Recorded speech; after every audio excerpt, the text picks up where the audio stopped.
let's go ahead and I will call this meeting to order. This is the January 24th, 2024 Board of Finance meeting for the town of Andover.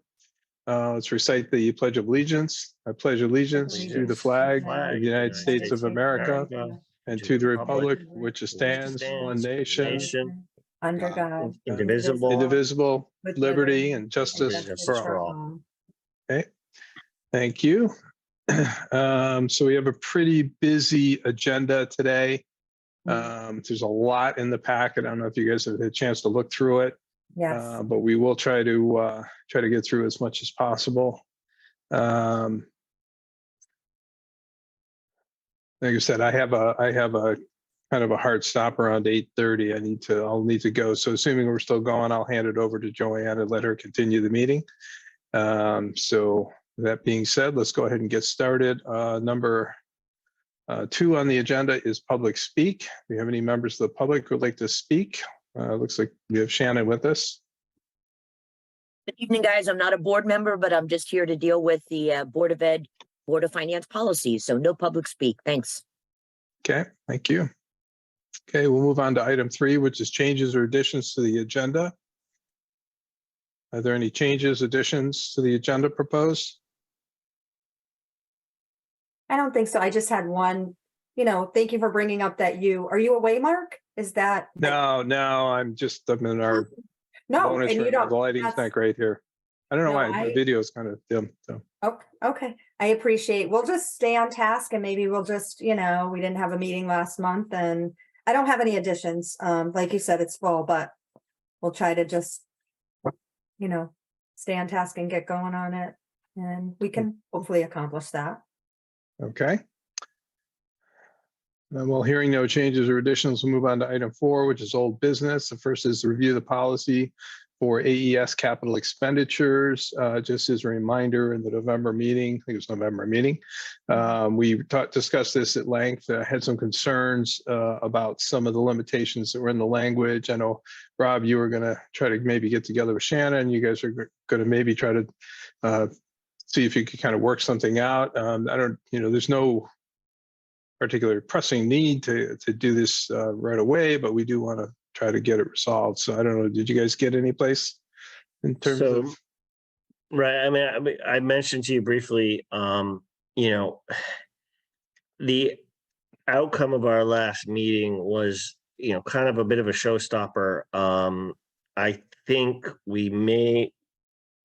Shannon and I have not sat down at length to try and come up with a compromise, because I think the distance between where we were in terms of what she and I had drafted and what the Board of Ed passed, and then what we talked about at our last meeting is enough of a gulf that I'm not sure it's resolvable. And I admit, the new year hit and I got behind on a whole slew of things. But the long story short is that I'm not sure how to square this circle. And I asked Shannon to come tonight to provide her perspective and the Board of Ed, her perspective at the very least, but as a member of the Board of Ed as well, so that we could talk through this some more. I don't think we're going to get to a resolution tonight or in the immediate future. I think we're going to have to keep talking about this. When we went through last meeting, I remember taking notes, and there were like 4 core issues that were raised. One of which I think was fairly straightforwardly dealt with, could be easily fixed, which was some of the boilerplate language that was in our draft needed to be changed, and that's fine. But there were several other things that I think we have a real problem with getting to yes on. So I would say at this point, it might be useful to have Shannon give her thoughts and then kind of go from there. Okay. I guess that being said, yeah, definitely we'll turn it over to Shannon. Okay, thanks. I unfortunately somewhat agree with Robert. having watched your November meeting and read through the minutes. I guess I assumed that with the Board of Ed having passed it and with the language that exists in the charter and what's provided by Connecticut law, what we passed was what we thought was doable with regard to all of the confines from other statutes and regulations. And the real intent, as far as my representation, as far as what I believe the Board of Ed was trying to do, was to provide for us to have a capital account, much in the nature of the 2% non-lapsing account, which basically says, hey, we know we're going to have capital expenditures that come up. And instead of having to provide for them in our budget, which is already difficult to pass, it would be great when we have emergencies come up for capital expenditures if we had an account that exists much in the nature of our non-lapsing account, which basically says we have to ask your permission to use whatever's already been allocated to the Board of Education in our budget and is left over at the end of our year to put any money into said account. So that's what we provided for. Then with regard to what we were calling capital, and I get what Robert was referring to with regard to the boilerplate language, I looked at a bunch of different definitions of capital account, what should be deemed as capital, and put that into the language of the policy that then was passed by the Board of Education. So I guess what would be helpful for me is just to hear from the Board of Finance, whomever wants to represent from that perspective, what the issues were that you were particularly concerned about. Obviously, it didn't concern me or the Board of Education in that we passed it. So it'd be helpful to know what were really the sticking points. Again, are having gone through the charter and the law to try to get up to something that matched the language that the 2% non-lapsing account is through, and also then to provide for CIP consideration, which under the charter were not under the CIB's purview. So that's where I'll leave it for now, if that's okay. Sure. Yeah. I guess I'll leave it to the Board of Finance. I mean, and it's been obviously 3 months now, or close to it, 2 months, a little more than that. I think that there wasn't a whole lot of concern. I'll state what I remember and kind of where I think our main concerns were. I don't know that there was concern about the definition of capital expenditures, things like that. That's fluid. There may be some certain things that you could argue the different amounts to go in there. The $25,000, which I think was defined in there, is high, frankly, because you could have a $12,000 purchase of a vehicle or a piece of equipment that is certainly capital because it's going to have a long-term life. So I think from my concern, I think that was, from my perspective, that's one of the things I had a little concerns. But I think that the other, the main concern was that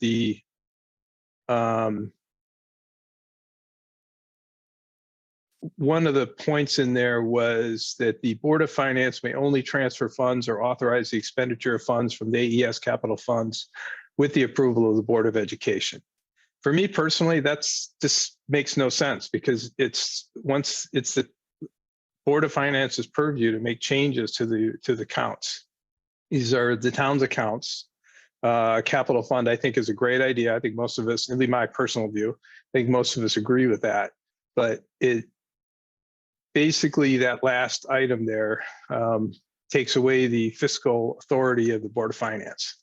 And I think that was, at least for me, that was really kind of the stopper there. I couldn't agree to that one because I don't think it's appropriate in such an agreement. Does anybody else on the board want to comment? I will, Mark. Yeah, I appreciate Shannon coming to our meeting tonight, joining us and giving kind of a rundown. It has been a couple months. Like you said, we kind of went into it in depth at that meeting. And I do appreciate that she is putting in the legal side of things and following the charter because I am not as familiar, so getting her opinions on that and following what we're supposed to do. just the overall thing with this, I keep going back to, it's a good idea to start something, and I think it was all brought up in the essence of just having a capital fund, capital improvement fund, whatever we're calling it. I don't have anything in front of me right now, for AES, clearly we wanted to follow just the procedures for projects and things like that of that nature. So we needed that protection. And I know it's going to take a huge amount of trust on both sides. We've all talked about the history. So those are my opinions. And I thought that with this, Shannon did say something tonight that did, I totally understand the mistrust and everything. So she is saying, like, if they were funneling money that was already budget approved for their budget, and then they may have to have all kinds of permission from other people. I can understand that, that kind of, it sunk in tonight listening to her perspective of that. But I think we have said too, that if there is a good project that needs to be done, that there's no way that people are going to want to stand in the way of that. And I know that's a major trust issue, but, say the Board of Ed, instead of doing a spending frenzy is my whole angle. And then they, to use their allotted budget, and then they decide to funnel it in this account that we approved. And I know it's only my personal, but I think we're really trying to get good relationships going from both sides, that I can't see a scenario where if there was a proven need that it would ever be refused. But again, I know there's so many other things that come into it. I don't want to go on and on. We have a busy night, but that's the part that I can't get past, is like, we're trying to do something good. Can't we all just get along? One of those things. Can't we just try this? And before we put all these stopping blocks on it. I know there's legalese and all that, but that's my opinion.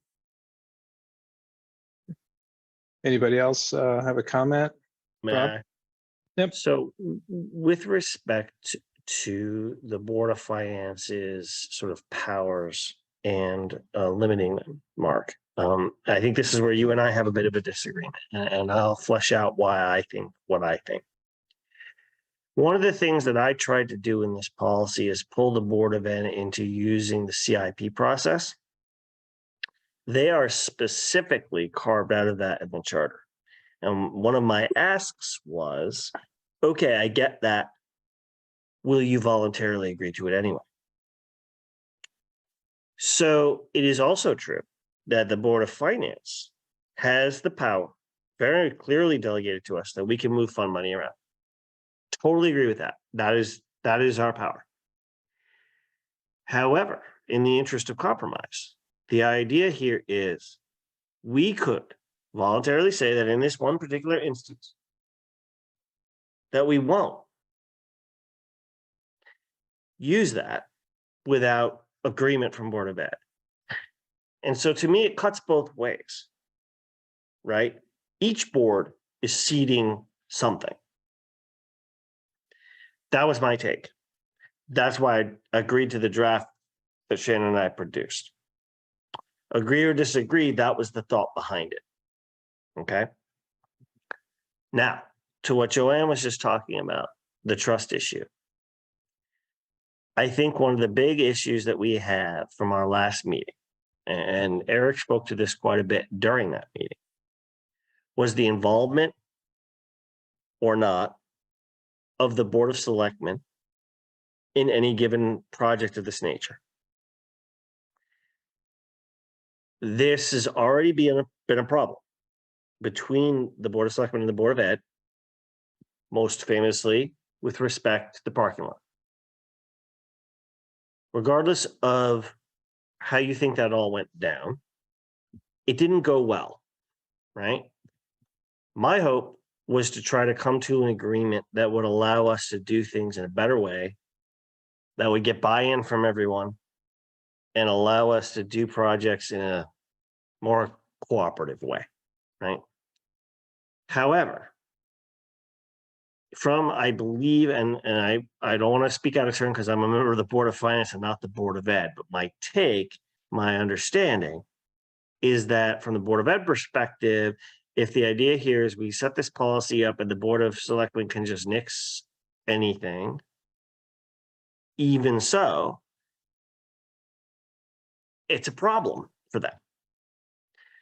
So when we talked last meeting about what would happen in a specific scenario where you have a project that the Board of Ed wants to do, that the Board of Finance might be okay with, but the Board of Selectmen has problems with, if they can just stop it, then I don't know that this policy is going to go through. And you're left with the current set of incentives for the Board of Ed that we've all talked about before, which is they have money left over. They have to either return, they have 2% in all lapsing, but anything above that, they got to return to the town.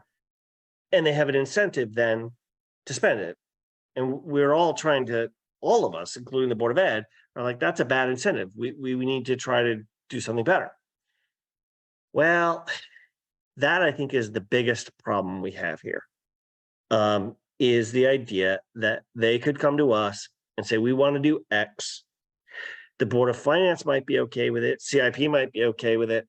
But if the Board of Selectmen isn't, it's not going to happen in spite of the policy we draft. So that one, I think, is really where we run aground. And it's not, I don't actually know how to solve that issue. So that's my take. It's kind of my overarching thought on where we are.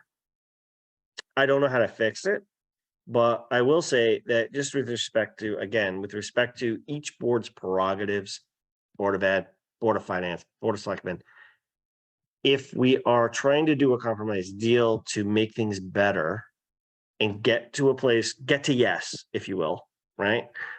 Then I think each board has to be willing to consider the possibility that even if the charter specifically says X, as it does for the Board of Education with regard to CIP, they're literally carved out of it. It's very black letter. It's right there in the charter. Okay.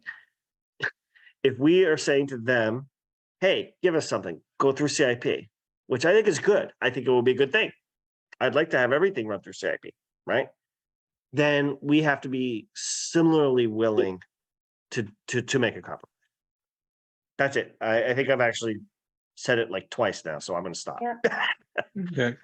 Yeah. All right. Thanks, Rob. I mean, I will say something out front that I think I should make clear, at least in my view, of what the situation is. So the money that would be in this capital account is the town's money. It's reserved for the use of the school district for capital projects, but it's not part of the school budget. Okay. So from my view, it's the town money, therefore it goes through the town's purchasing policy. It makes sense that we would go through the CIP. Of course, anything the Board of Ed chooses to do, their purchasing policy is going to be separate, blah, blah, blah.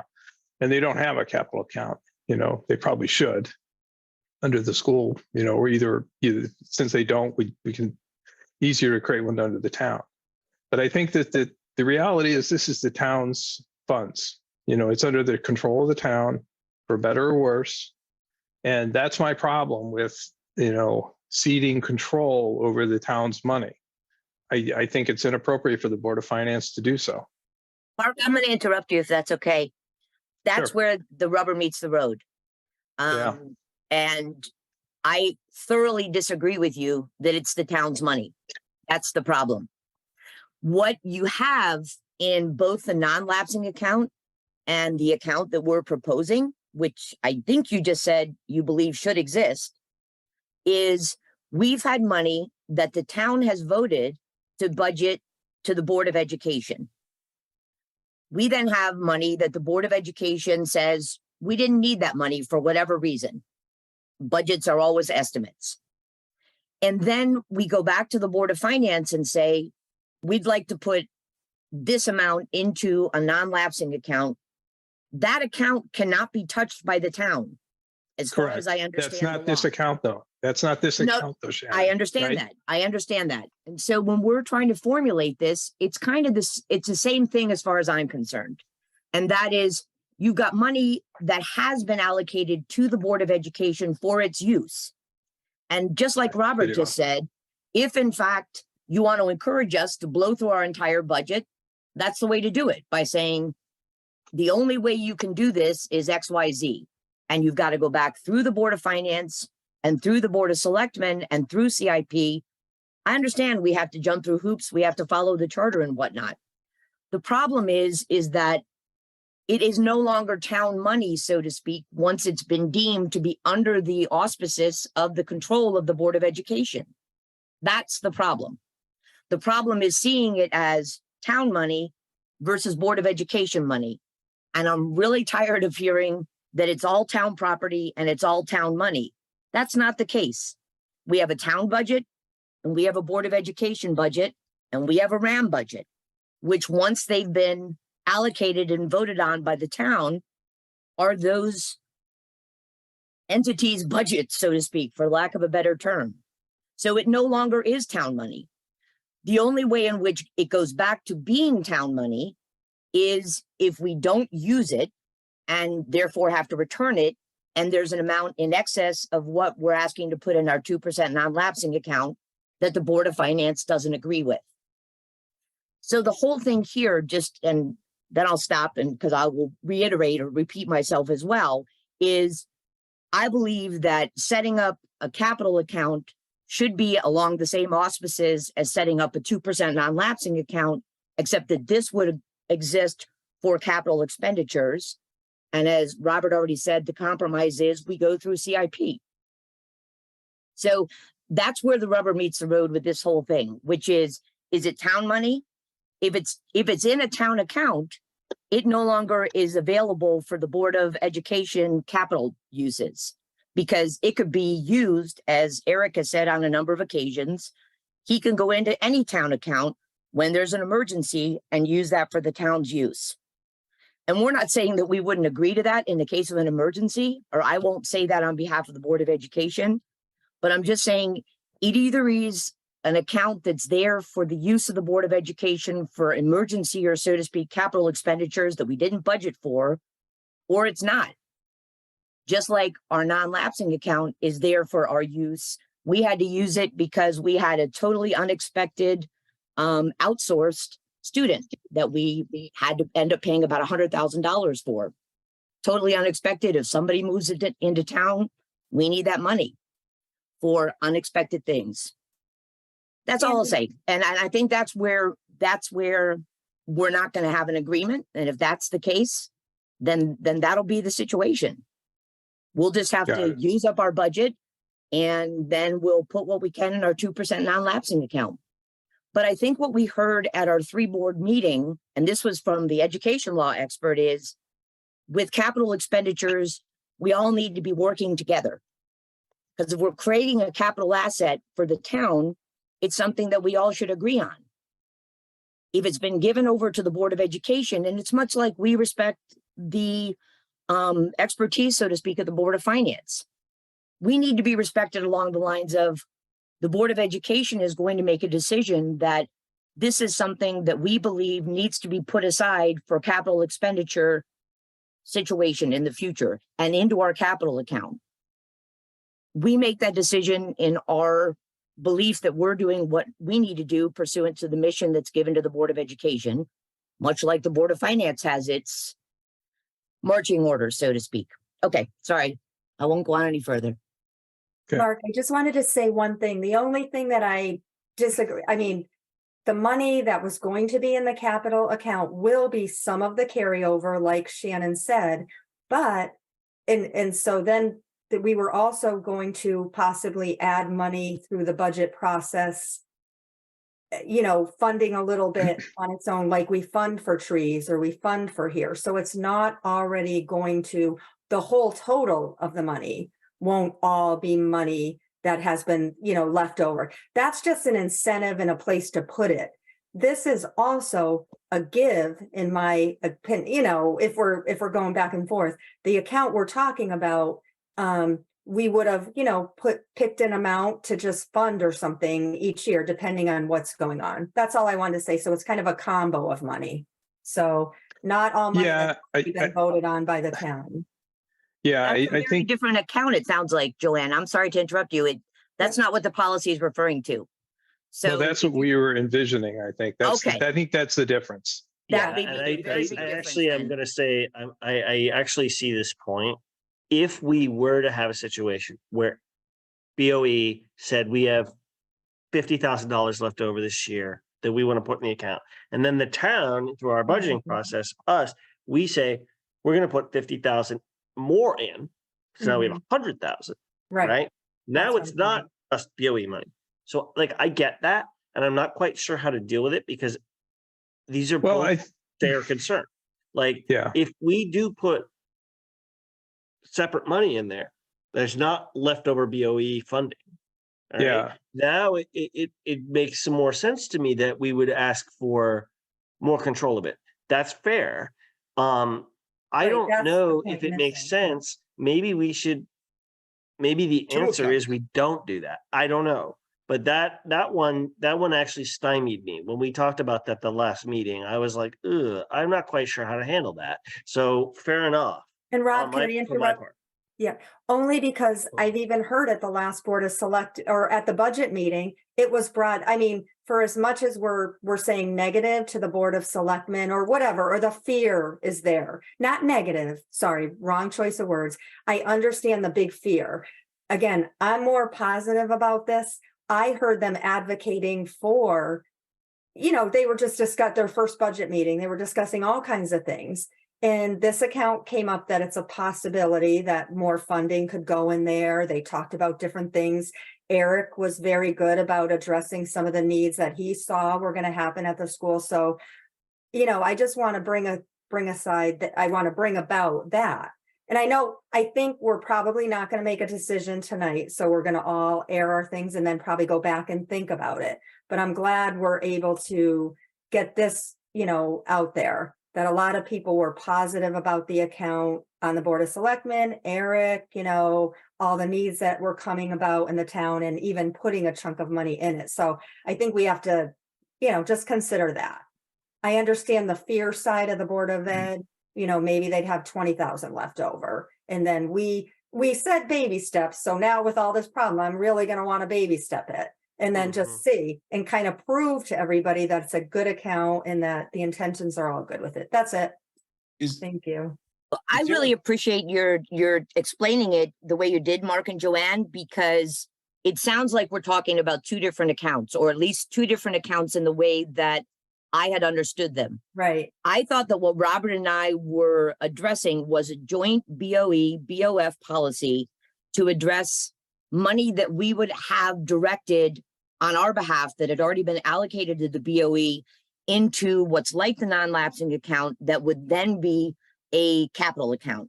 What you're talking about is a totally different animal, which we deal with on CIP all the time, that now the town has taken into, for example, putting money aside as we did for the construction of the community center, putting money aside for the future investment in fire trucks, where we can't come up with $1 million immediately to fund a fire truck.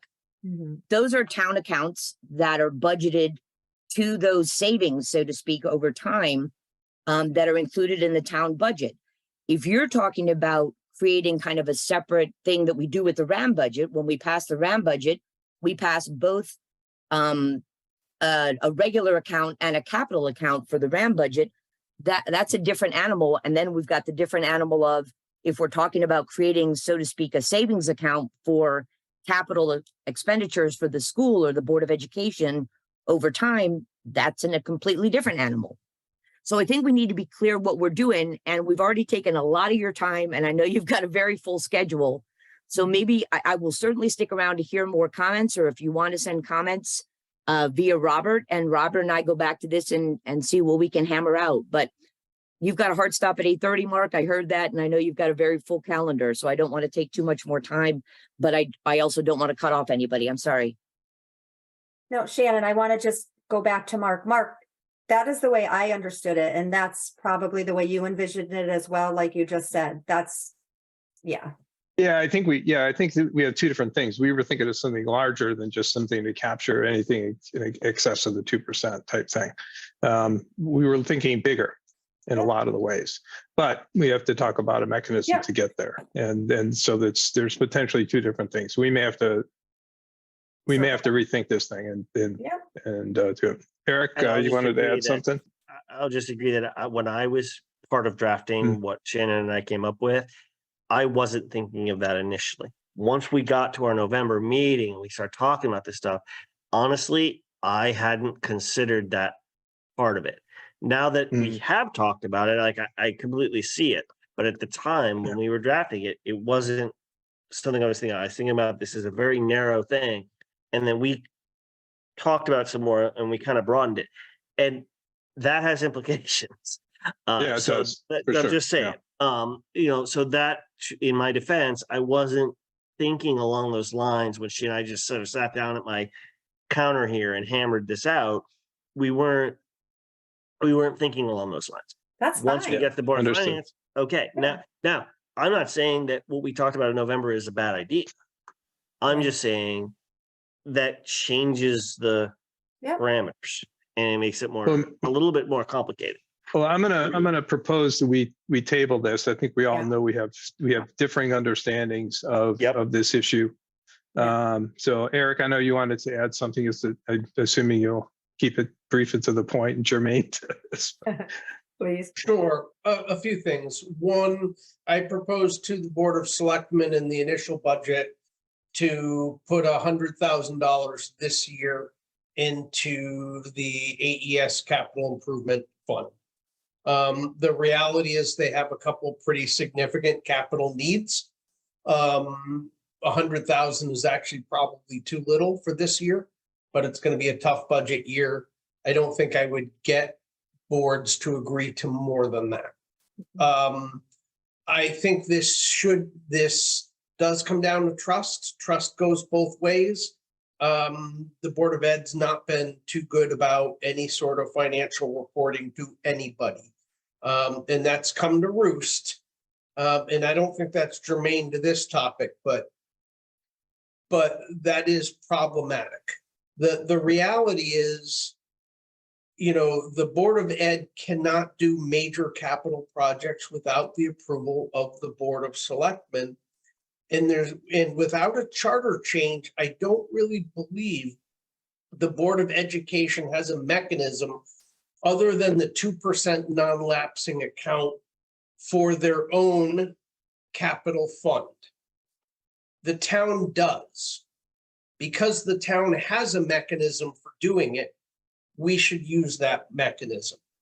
Second, the town pretty regularly, when it gets to the end of the fiscal year and has excess money left in various town accounts, puts that money in its capital funds that it was not able to fully fund through the budget mechanism. We do that almost every year. What we're proposing for the school is no different than that. You get to the end of the year, you haven't spent all your budget, you put that money, you get the choice. You either put that money, recommend it goes into the 2% non-lapsing account, or you recommend it goes into the capital account. And additionally, the town funds on an annual basis the AESR Energy Saver Me in my Lights, office. capital funds. And that's how Right. I see this working. That's it. Yeah, I mean, I think that's kind of how we saw it. And again, Yeah. I think I would ask that we table it. We clearly Yeah. had differential understandings. And I think there's a shot that we can, now that we're a little more clear on that, or that's given a little clarity, maybe we can take that back and if Rob and Shannon are willing to give it a go, or maybe go back to even the Board of Ed and kind of explain like what we're envisioning. There may be some alternative mechanisms, but I think that it's important that we have this understanding, and that wasn't there. So, that would explain a lot of the Right. discomfort over the way the language of and then the mechanism of the agreement was written. So, again, I don't want to cut off debate or discussion. Does anybody else on the board have anything they want to add? Is there any way that money that goes into the capital account could kind of be designated in two ways? This may be stupid, I don't know, but like the town puts $100,000 in the way Eric did. And the school, the Board of Ed says, we got $30,000 left over that we want to put to capital improvement. Is there any way to say that this money is for capital improvements for the school, but if there was an emergency, we could use it? But this money that was put in, that was left over from last year's budget, is specifically protected somehow. I think that would give us everybody what they really want. It's probably something for Eric and the treasurer and other people to kind of talk about separately.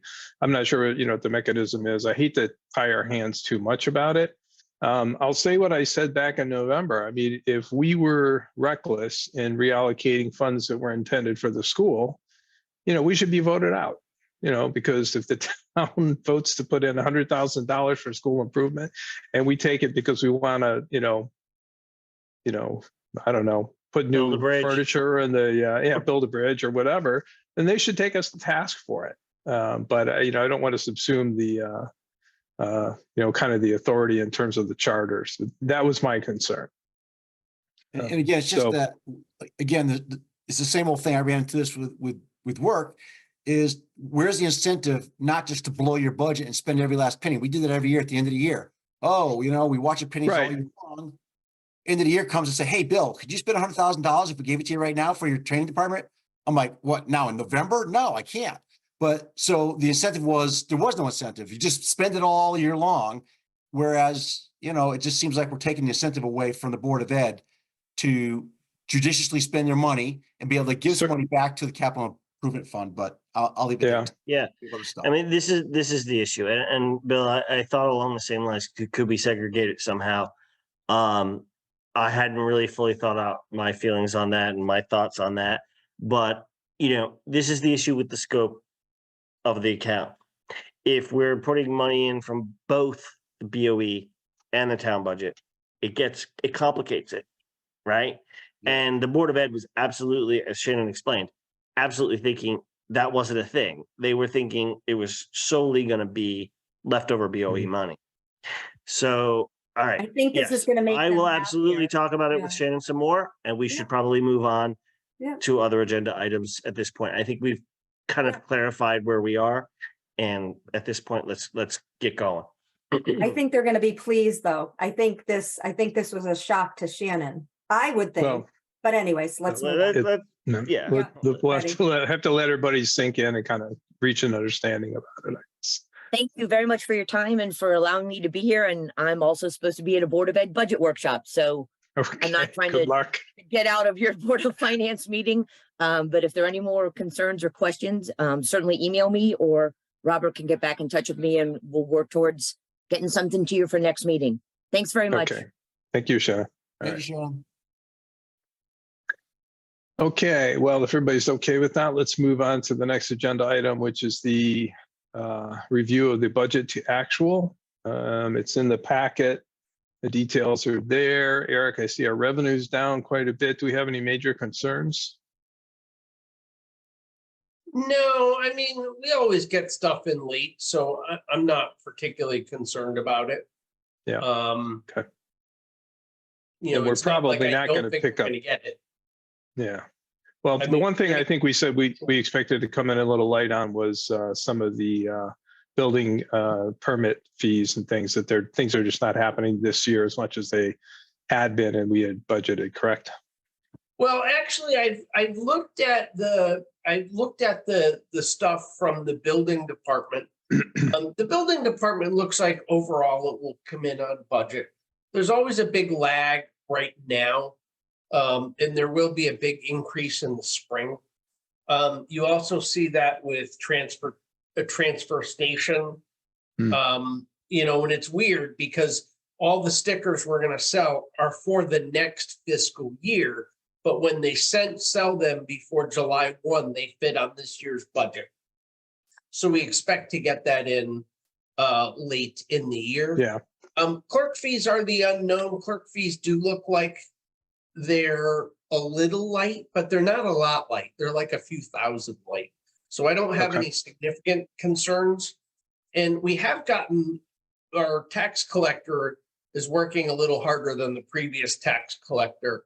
So it looks like we're going to be fairly up on previous tax revenue. In fact, we just got somebody that paid off $40,000 worth of back taxes a week or two ago, which is a nice chunk.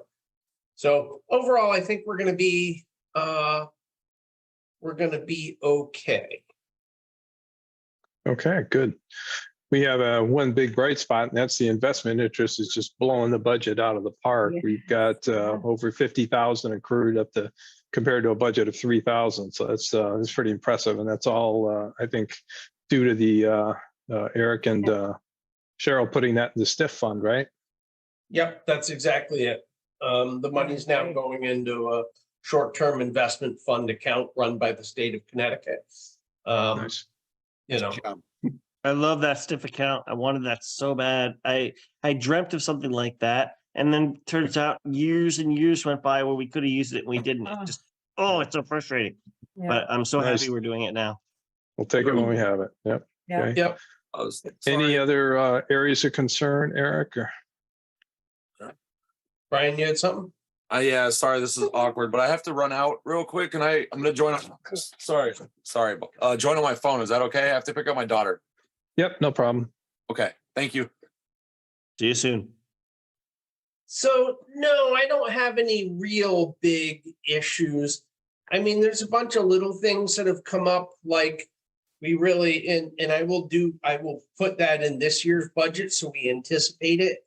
But the state raised the minimum wage as of January 1, because they said they were going to index it on COLA. And even though it only went up on July 1, 6 months later, they bumped it up 3.5%. So, there's a bunch of little things we didn't account for that we're going to take somewhat of a hit for. But overall, we're in decent shape on the budget and on revenue overall.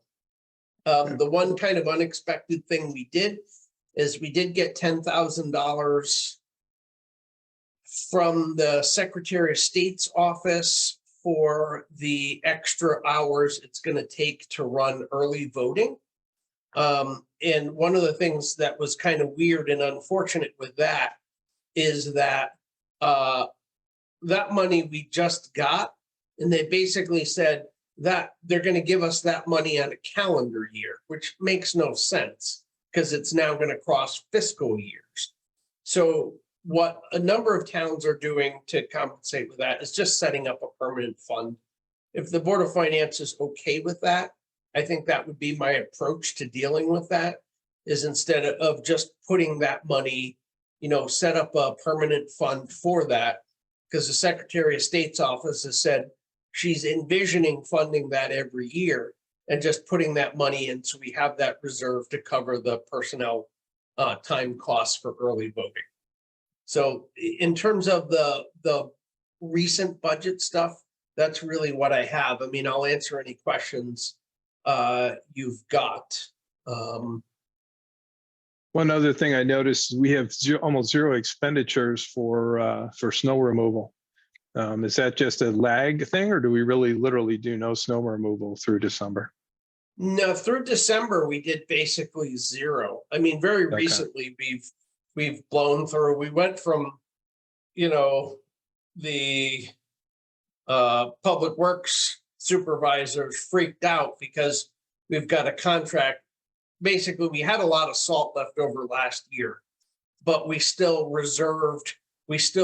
essentially agreed to buy X amount. And he's like, I don't even know what we're going to do with it if we really have to buy another 400 tons. Because basically you put in how many tons you think you're going to buy.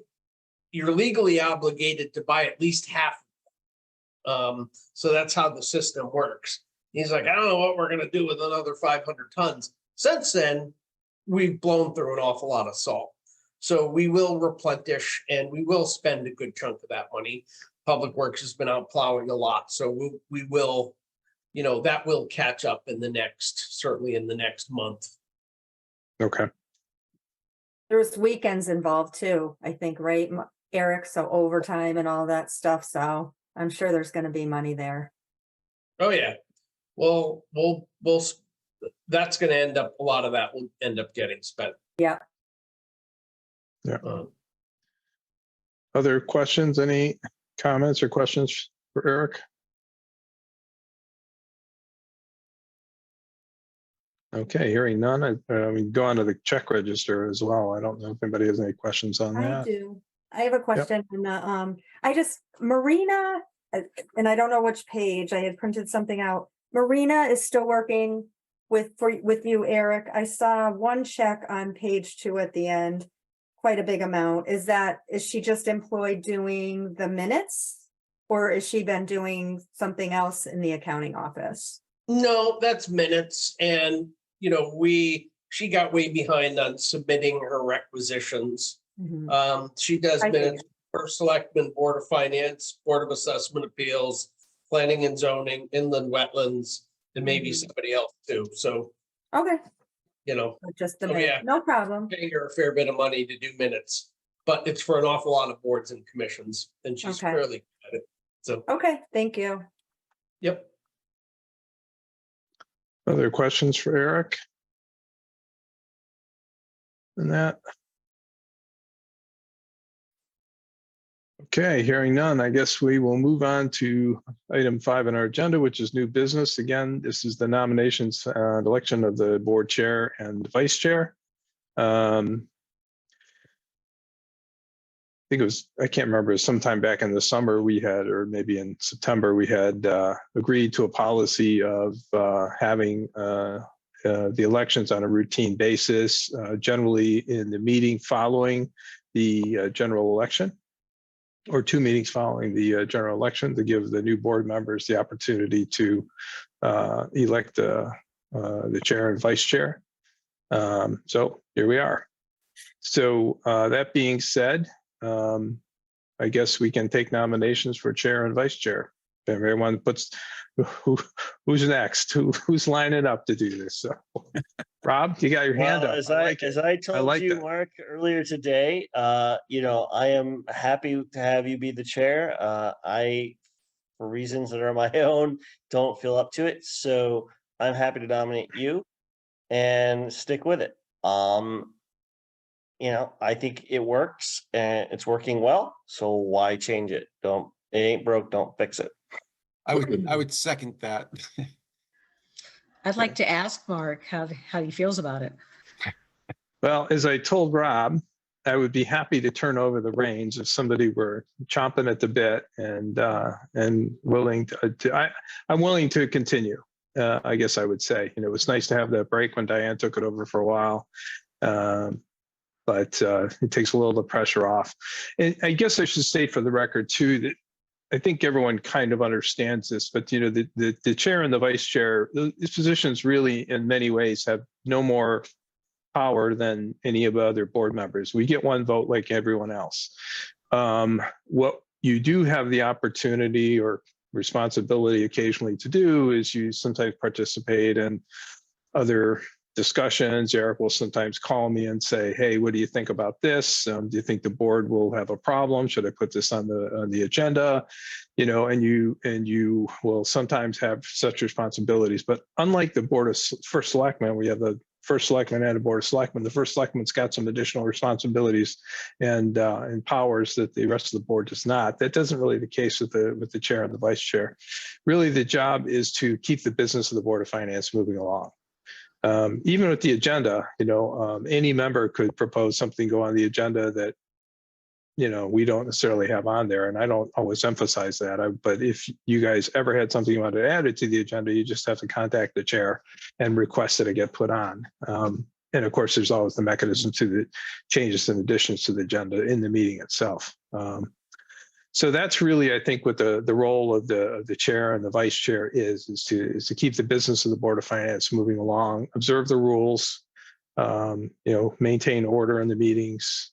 So that's really what it's all about. There's organizational stuff behind that, but it's a little bit more commitment for sure, but it's not huge. It does, necessarily. So that being said, Responsibility without power. Mark, you do a good job. I mean, I'm in favor of you as well. I mean, I think you outlined it really well. I would add that people that do, you just have to, follow along with what's going on in the town. It's nice to bring that aspect to the meetings, kind of like be aware of what's going on. That's all I see as far as the difference of being in one of those roles, having the time to commit to kind of being in the know of things. That's my other thing. And you certainly do a good job of running meetings and all of that. And I'm definitely in favor as well. So are we going to vote at this point? or- Anybody have any other nominations for chair?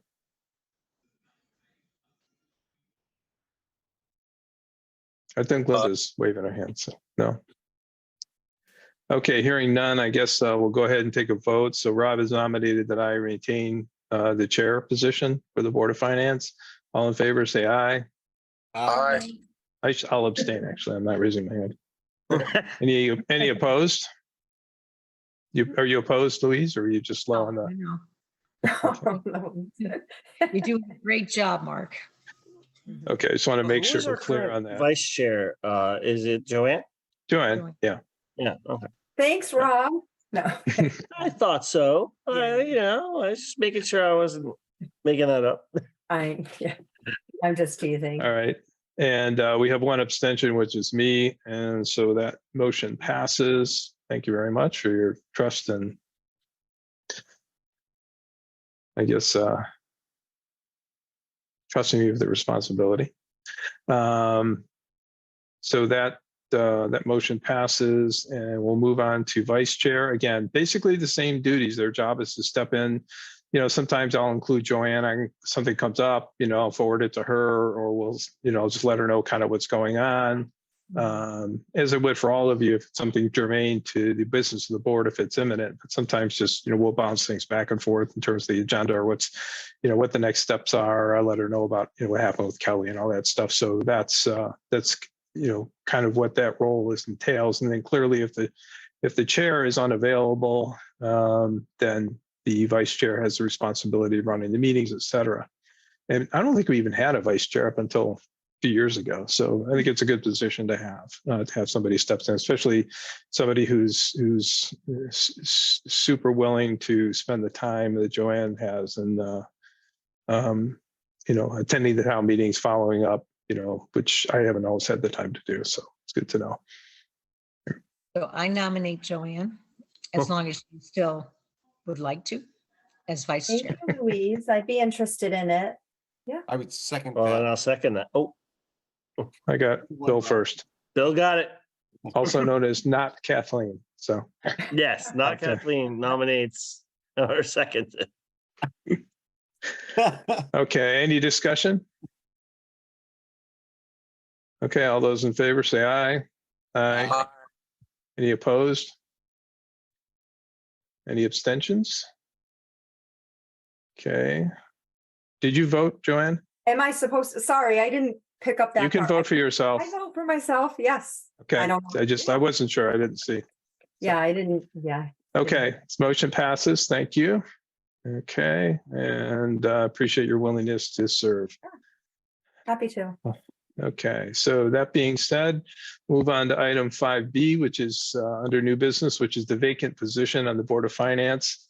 I had, as I reviewed with you, I sent all of you the email, Kelly Wood had decided she had some changes and just her personal commitments. She decided she really couldn't do couldn't do justice to serving on the Board of Finance and felt it would be better if we found somebody else who had more time available for it. So I appreciate her input there. You're probably aware, if you haven't seen, I did mention in my email, but we've had announcements go off in the River East Bulletin. It's also on the town's website, and I think it might have been on the Facebook page too. I heard on that. Correct. Can't remember if okay, did it go out there? Okay, yeah. So I don't think there's really much to say about it at this point. To my knowledge, we have not received any applications. Joanne, did you hear back from Carol by any chance? I did, and she said that she hadn't received anything yet. Okay, couple okay. days So she ago. must, she must not have replied all. So I thought maybe she just replied directly okay. with you. So I hadn't seen anything from her. So, Hey, okay. Mark, if somebody's interested, who do they get in touch with? How do they submit their name? They should submit a letter of interest to the, they can send it into the town hall, to the town clerk, or to my attention, really. Just send it to the town hall. I think it says in the River to send it into the attention of the chair of the Board of Finance. Okay. And she'll collect them there. She's done that in the past, and then, we'll, I think we asked her to do it until February 9th. Mhm. So. I mean, if anybody here knows anyone that would be a good candidate, by all means, pressure them. Yeah, well, one yeah. obvious pool would be the people who ran in November that weren't elected. There Right. were a couple, Right. so I'm not sure. I don't remember who they were. But that would certainly be, if anybody knows those candidates, it would definitely be the obvious people to talk to. Mhm. I'll double check on that a little bit. Because I know we did, like you said, we had some candidates. And I know we have had people in the past when we've had vacancies throw their hat in the ring and then it didn't work out. Mhm. Like when we put Bill on the board, we had another candidate, but then and I know she's a very busy college professor, so her schedule probably doesn't allow for it. I talked to her. I remember at the this past summer or fall rather, at the school, and I don't think it's probably viable. But we should just anybody who knows anybody.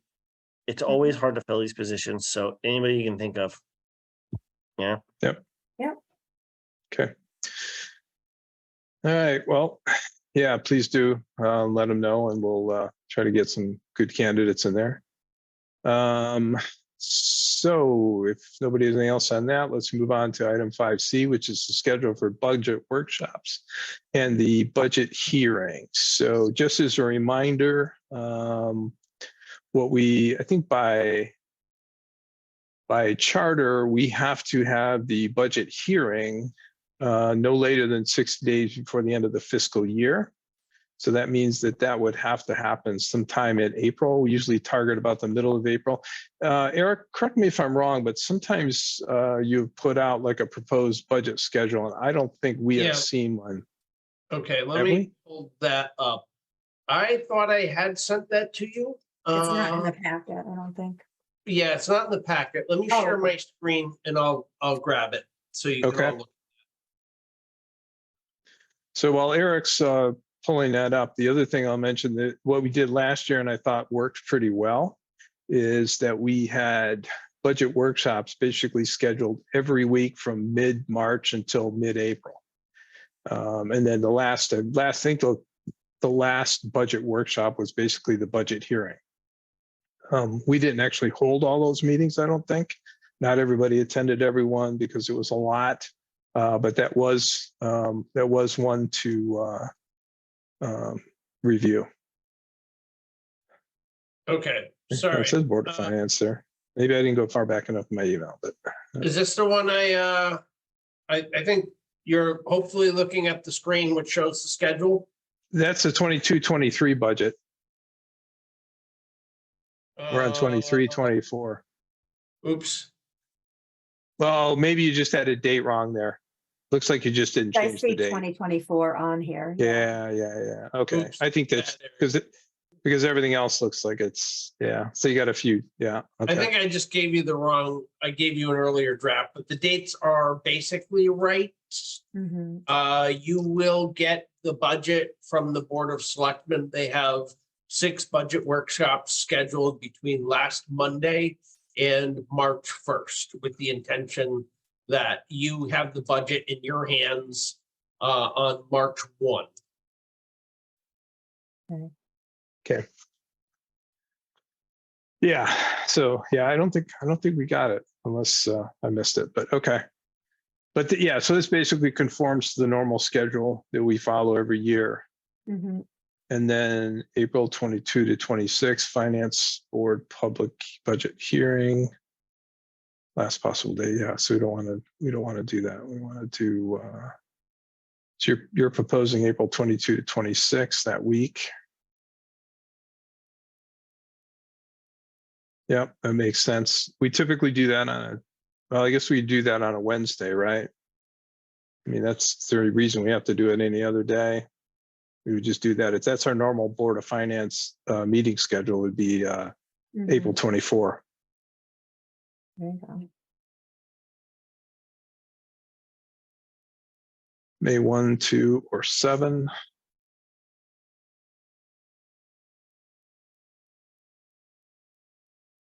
I'm trying to open up my calendar just to see. So Eric, for the town budget meeting, May 1st, 2nd, or 7, what's with the 1st, 2nd, or 7? Is it, he's trying to avoid Friday and Monday?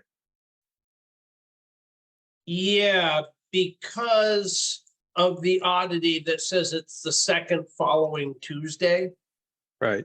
And I don't think you want to do it on a Friday anyway. Mm-mm. No. Because you're just not going to get good attendance on a Friday. Right. Yeah. Agree. Okay. So you want to schedule April 24th for the public hearing? Yeah, I would say April 24th for the public hearing would be my Mhm. proposal.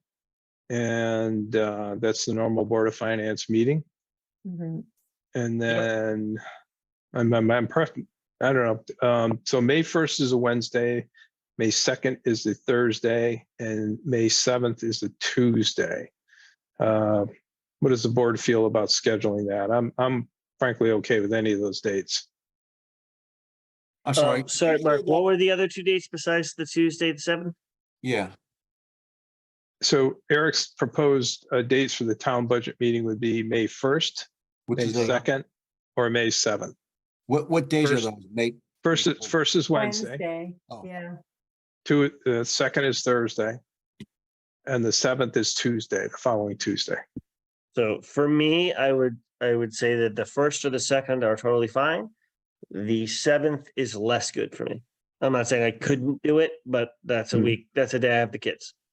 Actually, no, flat out, I can't do it on the 7th because of 7th, yeah. kids' soccer practice. I can't.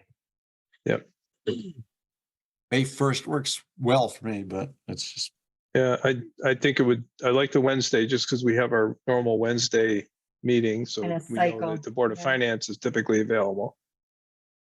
May What do you 1st guys think? works for me too. That would work for me, May 1st. yep. I'm Let's good with do it. it, Mark. My question is, will documents be ready? Is that enough time? I mean, we always have enough time preparing. Yeah, right? There's not an issue with that, being prepared with that first date. Yeah, After- it's about a week. So I think, Yeah. we should have a pretty close to final Okay. budget for our town meeting Yeah, or for the budget hearing. And then we have the town meeting the following week. because at the public hearing is when they can make suggestions. We hear all the information.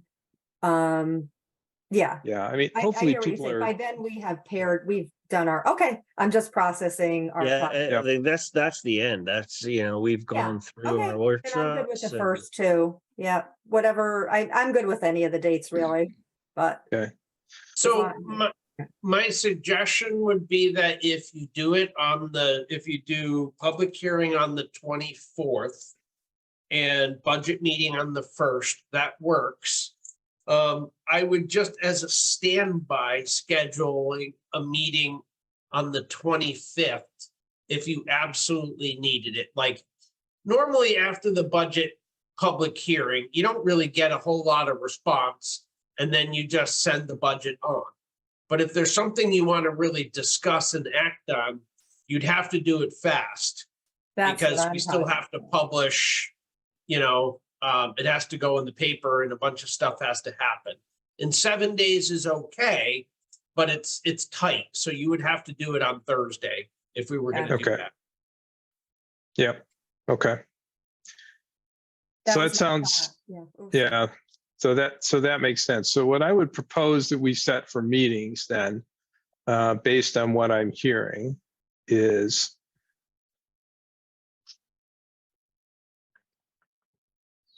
we expect to have the budget from the Board of Selectmen on March 1st, Eric, correct? Correct. So what I would propose is we give ourselves a week or so to digest that. Yes, And they've often been late. Hopefully they won't be, but they've often Yeah. been late. But let's propose that we have budget workshop meetings on the 13th and the 20th.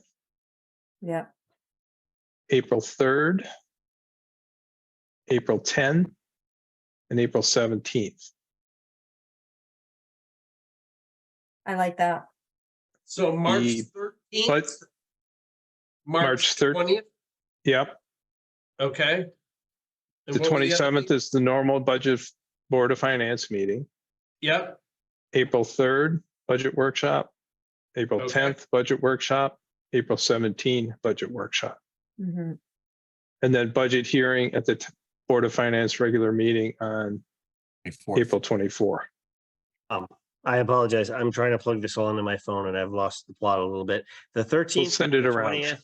Yeah. Yeah, I mean, I We'll don't. send an but- email or what. Okay, fair enough. fair enough, sorry. 13th, 20th, the 3rd, 10th, 17th, Third, 10th, 17th. Okay, got it.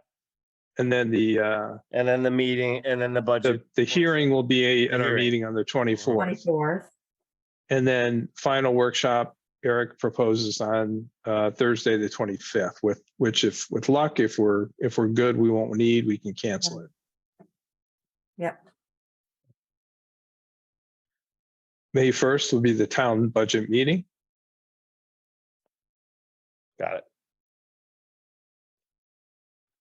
I'm all set.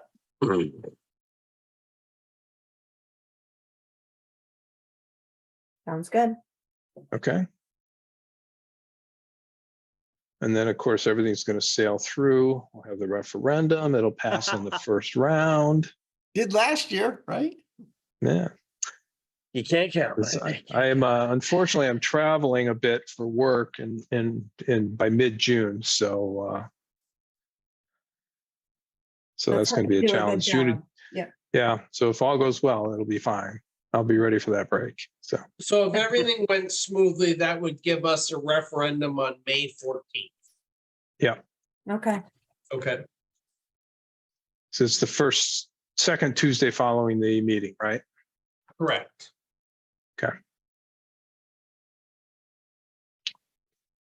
Okay. Good. Oops. Any further comments or input there?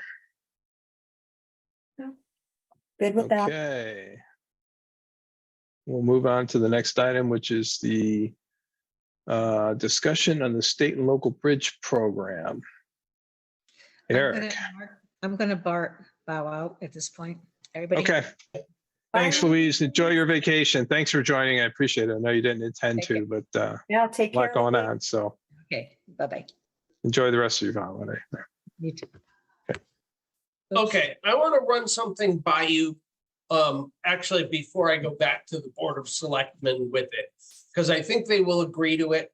But my question is whether you will.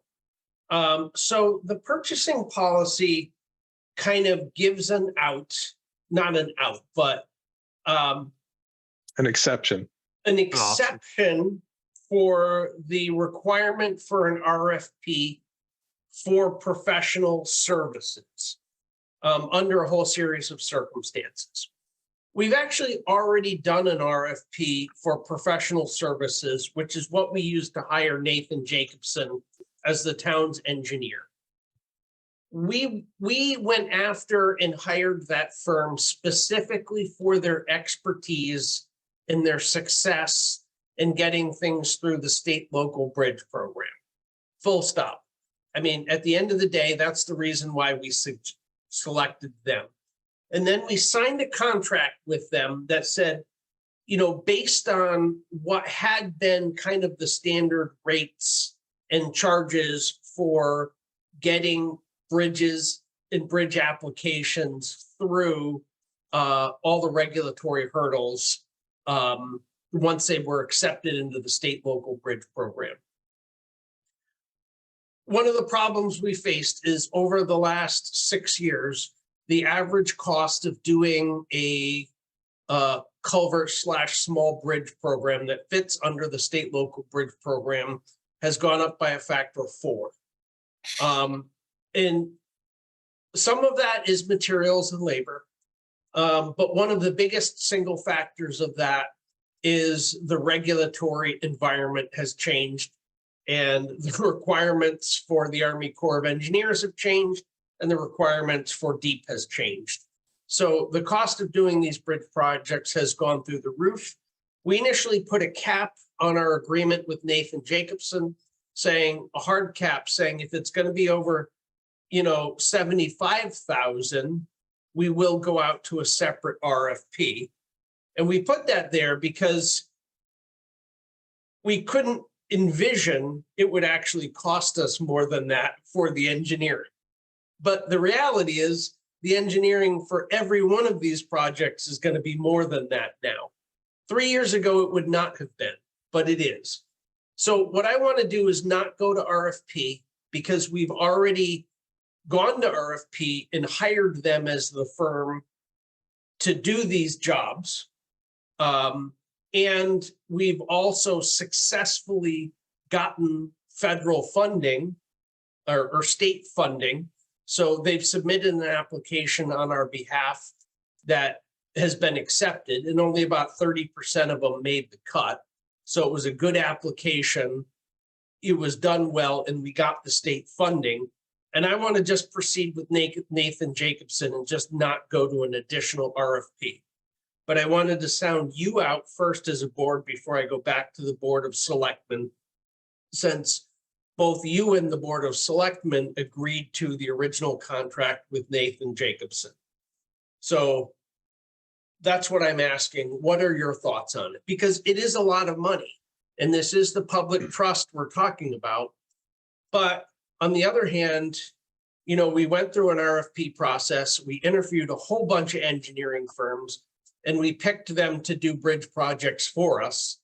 So I really want to stay with them instead of then going back out to RFP for the job itself. And I did put their proposed, I put the award letter in, and then I also put in their proposed cost schedule for it, which is pretty expensive. But when you look at it, it's also a whole lot less than when you use the state estimate for what you should be paying. It's definitely less than that. But it is about $128,000 cost that we would be incurring for this, of which half the town would be paying because it will be half funded by the state. Thoughts?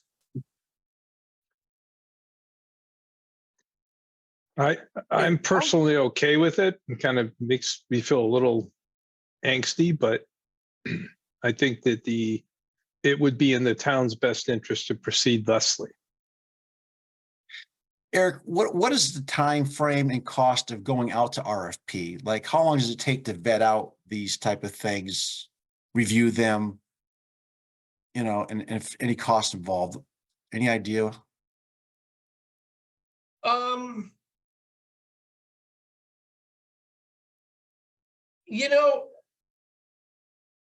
I would say soup to nuts to write it and to put out an RFP, and to select a committee and to review again and to make a decision and re-interview whatever engineering firms you want to hold in the running.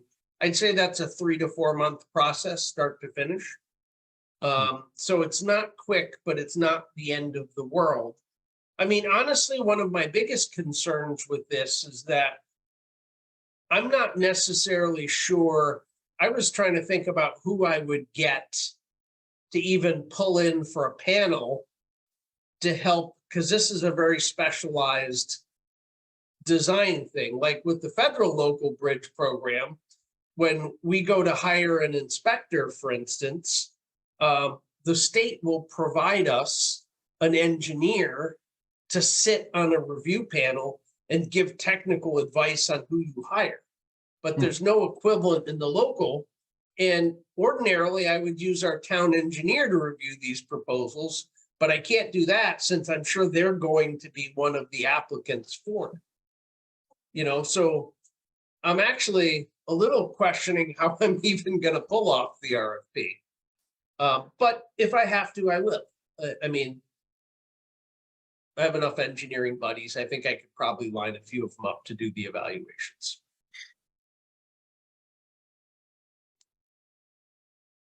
I think I feel like Mark, I think I'm okay with it. I'm a little apprehensive because it's a big jump in money and people look at us to be stewards of that money, but given everything you said and that they were already approved once for the project, I can see there's a good case to use them since they were already approved, vetted and approved. Right. I mean, My- the my reality thought- is. Oh, sorry. And they've been successful. Right. And my only thought is that, you know, if at the end of the day, we go through a 4 month process and it's not any cheaper, what have we done? Like, how does that help us? It's frustrating to see costs balloon like that, but there's no get out of jail free card here, right? So, yeah, I mean, I'm inclined to defer to you on this, Eric. If you think this is the right call, I think I'd be okay with it too. I heard the whole thing. I'm sorry, I had to step away. I was listening and I understand the different, just the only thing I couldn't hear from just slightly off, how much more is it, Eric? I just missed that amount. So we have. I mean, I see the letter, I reviewed it and I Yeah. heard your whole, I just didn't know how much bigger. Yeah, Yeah, so the cap in the contract 75. was up to $75,000. I Mhm. didn't have to ask anything of anybody. When it went beyond $75,000, we were envisioning it, you know, having to go out to contract. Mhm. And this is this total Like lump 50K, sum- right? Yeah, it's about 50K over. It would not exceed 128,000. Okay. So it's a little over 50K. Big jump. Yep. So I agree with what all of you have said too, just given the circumstances, you've already gone through it once. You know, that's it. I mean, So just out of curiosity, Eric, sorry, are we gonna need to pull money from contingency or something here, or are you gonna be able to do this within a budget? No, so Okay. we can get them started on the engineering anytime we want because we have a bridge and culvert fund and we have way more in the bridge and culvert fund than the engineering costs will be. So that's not a problem. Right, but it'll We erode. are, we Yeah, are going to have to add more money this year and next year to the bridge and culvert fund to afford this. Because this is, you know, and I think the costs will go down. You know, because it seems like the companies are starting to figure out the new regulatory hurdles. So it seems like the bridge costs have kind of peaked and they're coming down a little bit, but not a lot. So this project, we have funded up, the original design proposal was about 1.8 million. 1.85 million, of which the state has agreed to fund up to $950,000 towards. So, but I mean, I would hope we can actually do the project for about 1.5, which is around 7, which sounds like a crazy number to me for what we're doing, to be honest. wasn't that um, double what we thought originally? Like 750 a culvert? Yeah, I mean, it is. Mhm. You But know, it is so what it is. yeah. Yeah, it's absurd for what you're getting, to be honest. Absurd. But I also don't know of any other options. Right. So, So when we come to budget season, you know, instead of looking at the bridge and culvert fund saying we need to put 200,000 or 300,000 in, we're gonna be looking at like, you know, maybe we should put 500,000 in, something like that. well, not per year, but, so I'd have to look back at my notes. We've got to come up with about $350,000 more in the fund than we have now to get that one done. But what's scary to me is this is just the first one. Yep, Right. yep. You know, Which is why I came up with that seemingly crazy number, yeah, is that we're not looking at this one bridge. We're looking no, at right. I think it's gonna come to priorities, right? Like you guys have acknowledged, I go to a lot of meetings and there's a lot of things out there that are, plus we know about and I know I'm getting off task, but just all the other things that were brought to the table for us last year that we added, that we know are gonna add to the budget. Sure. So Sure. so it's like Eric said, it's gonna be a year by year basis, maybe. Eric, just remind me, just so I make sure I understand.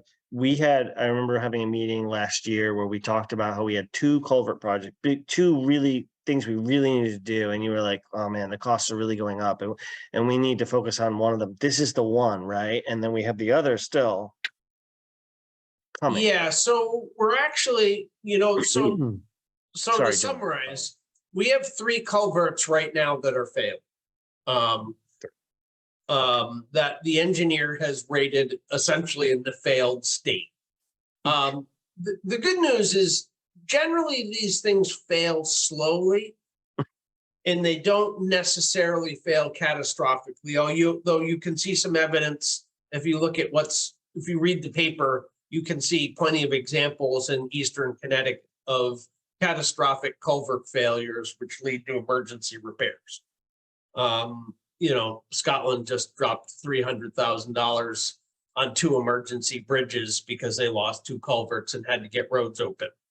And then paid the wrong vendor, but that's a different problem. So yeah, we're going to need to fund them. The problem is that it's so expensive that it's only worth it if you can get, you got to rely on state money to pay for part of the project.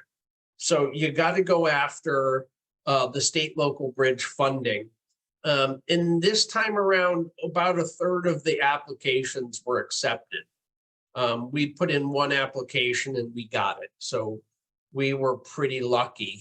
And that's a 50-50 grant. That's a 50-50 grant. Yeah. Yeah. And the federal stuff, that's usually 80-20, right? The federal stuff is usually 80-20. We were able to do some kind of gymnastics and cover the last 20% for both of our big bridge replacements. So both Bunker Hill and Long Hill are fully funded. Those are basically both 4 million, low $4 million projects each. But those will require no taxpayer money in the end. We do have to pay the contractors and then get reimbursed by the state and federal government. So at some point before next fall, we're going to have to talk as a board about setting up a swing account with whoever we're using as a bank. Because there are going to be, we have about $500,000 in our fund to pay for those expenses and then get reimbursed. But there's a couple big items, like when the precast sections that get delivered, where we could have a 1-month outlay of, 800,000 or so. So we're going to need some swing for that.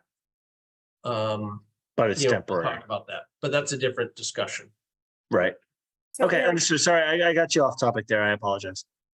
Yeah, so keeping to that, because I know Mark doesn't have a whole lot of time either, so I just want, Yeah, I so gotta go soon. Yep. the decision we were making was if we approved, right, you going to the Board of Selectmen with this thing for the engineer? Sorry if I'm taking over, Mark, but that's just my question for him. No, yep, I think that's basically it. Does Yeah. anybody have any concerns or? We don't necessarily need to vote at this point. You're Okay. gonna bring it back to us, right? Is that the case, Eric? Or do you want us to go ahead and motion? to No, if you approve? guys would make a motion, that'd be great. Okay, That way I don't have to come back to the board. Yeah. okay, all right. All right, so I'll move that we approve Eric to go to the Board of Selectmen with this, as stated, that we agree to a variance here, given the circumstances that we're okay with this quote, as much as it sucks. That it's the least worst situation. We'll put that right in the motion, by the way, as much as this sucks, we'll just put that right there. Sorry. But yeah, that's my motion, that we approve what Eric's requesting and he goes to Board of Selectmen with that. And if they agree, then we've already kind of pre-approved it. Anybody want a second? I'll second. Okay. Bill, any further discussion? All those in favor say aye. Aye. Brian, did you vote? Yeah, I said aye. Okay, Thanks. didn't see it, didn't come across. Just want to make sure we got it for the record. Any Thank you. opposed? All right, any abstentions? Hearing none, the motion passes. Thank you very much. Okay, and I think what I'm going to do is I will hand that over to Joanne. Then if you would, Joanne, just continue. So this will take us to new business item 5E, which is the request for HVAC for the fire department and town hall. Okay, Okay, we're ready I'll to step out. roll. Thank you, everybody. This will still leave Thanks, you with Mark. a quorum, so you should be good. All right, take care, guys. Mark. Bye-bye. Hi, Mark. Have a good one. Thanks, Mark. All right, I think that, I know I heard about this the other night at the Board of Selectmen meeting, but I think Eric is probably going to let us know about some things coming up or some changes. And I guess the only question I have, Eric, for you is, were these, I guess you'll go into it, but I don't know if these were previously approved jobs that are already budgeted for, or you're looking to add to what was budgeted for and do additional work with. Okay. Okay, so. You don't mind leading the discussion on this? I mean, I listened and. No, yeah. absolutely not. So we've gone through the normal CIP approval process and gone out to RFP for separately for HVAC improvements of the fire department because their PTAC units were failing and their central AC was failing. As well as improvements to the town hall, because we've had a whole series of problems with the town hall HVAC systems. So we went through the process. We went to RFP. We selected the Board of Selectmen selected a panel to review. We brought in the contractor we thought was best in our best interest for same contractor for both projects. We requested a whole series of changes to the design for both aesthetics and to get higher performance equipment. And we also requested a change from his original design because we wanted the state trooper's office to have its own separate dedicated unit because that room has the server in it. It's also often in cooling mode when everything else in the town hall is in heating mode. So you can't have one ductless split serving two heads if one is heating and one is cooling. So it did increase the costs of both of them to get exactly what we wanted, but the costs are still reasonable. So the Board of Selectmen, took the recommendation of the committee and approved both of those projects. So that's all fully compliant with our purchasing policy. There aren't any issues with that whatsoever. I don't think you as a board actually even need to agree to that, but I wouldn't mind you being on the record agreeing to to hiring Corbett to do both of those projects. They're complicated in that we're using Corbett to do the HVAC. We're using Lenco to do the electrical. One, he gave us a better quote for the costs related to the HVAC install than Corbett's in-house electrician. And Corbett said right up front that if you want to use your own electrician, that's great, happy to work with them. So we're electing to do that. We also subbed out separately the installation of the gas lines in the building in the town hall, because that's actually really complicated. Just because it's an old building, it's got a lot of junk in it. And we have to also update the electrical at the same time. So that part's relatively simple. That was under the threshold at which we needed RFP or anything like that. I did not go to RFP on it, but I did solicit 3 quotes for the propane tank installation. Those are all around 15,000 for the tank installation. Some of their numbers include also running the gas lines, some don't, so they're not quite apples to apples or apples to oranges comparisons. But all of the bidders were, very similar. So, and we have the money for the tank installation. We've also quoted out a couple different ways, the trenching and putting the line sets in the ground to get it from the tank pad to the buildings it needs to go to. We looked at 3 options. In the end, what we're going to do is Public Works is going to install the pads themselves. They're going to do the excavation and build the surface. And we're going to use the concrete contractor that we've used before. This guy, Butch Eldridge, who's in the past proven to be the lowest cost vendor for that. And again, we've looked at a bunch of different combinations of contractors to do it, but that seems to be the cheapest because they're, while we'll have Public Works labor involved, we're basically just paying for materials. So that will be fairly expensive to put all that piping in because we are looking at thousands of feet of piping because we're running a lot of different conduits and it's fairly complex. We are Just to running. stop, can I just interrupt one? And I have all the backup here. I printed it because I need to be visual that way. So you're going over these things with us because obviously the cost. So Sure. I'm trying to reach, obviously this isn't my area of expertise, although I work with buildings and grounds and things like that. So I appreciate input or questions later when you're done from everyone else.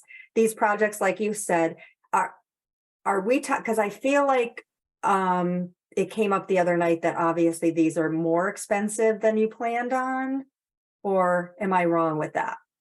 Or some of these are already budgeted for, we're not worried about that, So we're going to, most of the money for these projects will come from our state LoCIP account. So we have, this money is money that's budgeted either, we said last year we were going to use LoCIP funds to fund most of this work.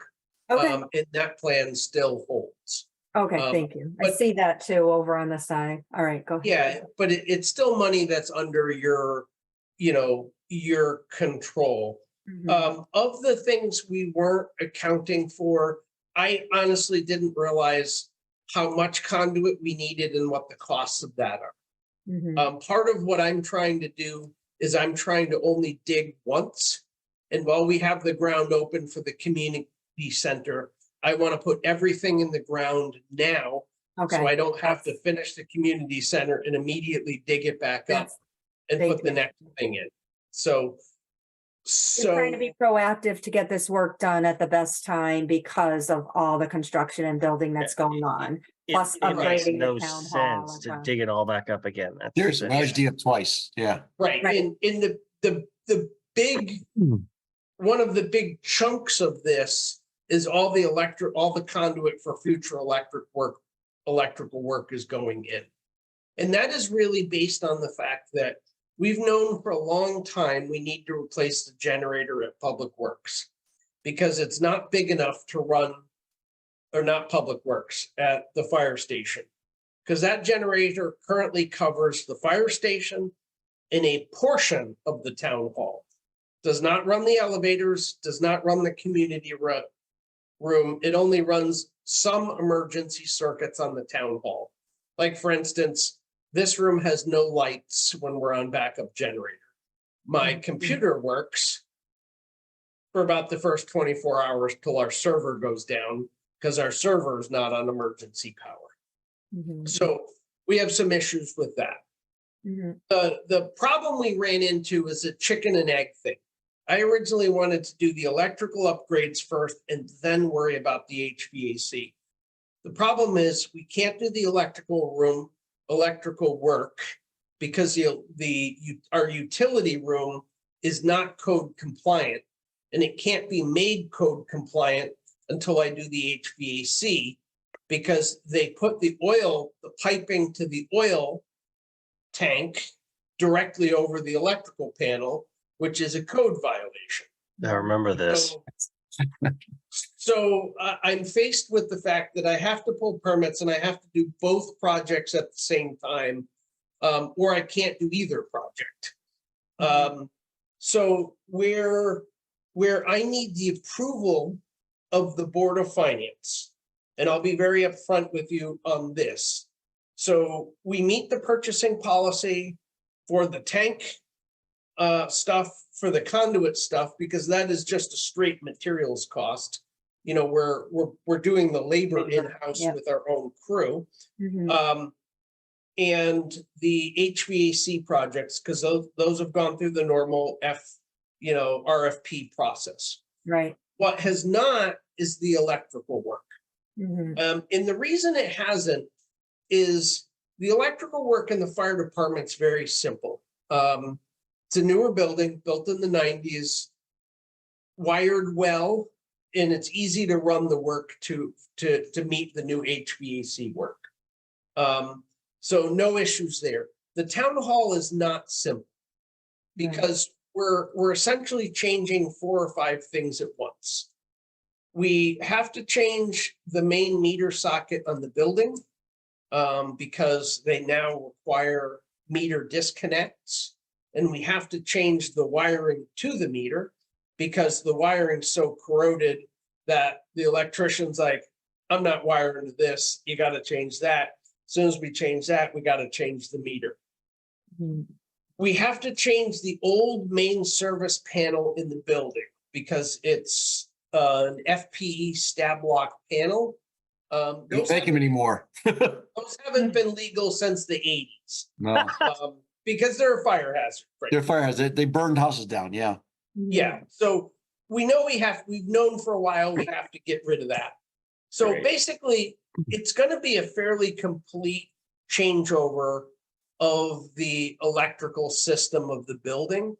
You know, and it's complex because we're also putting in a 400 amp transfer switch so that we can run the new generator when we get it, because it's going to add $10,000 or $15,000 to the cost if we try to do just the intermediate step and then have to go back and put in a big automatic transfer switch. So the goal is to do everything at once because that's the most cost-effective way to do it. But I really don't want to go to RFP for that.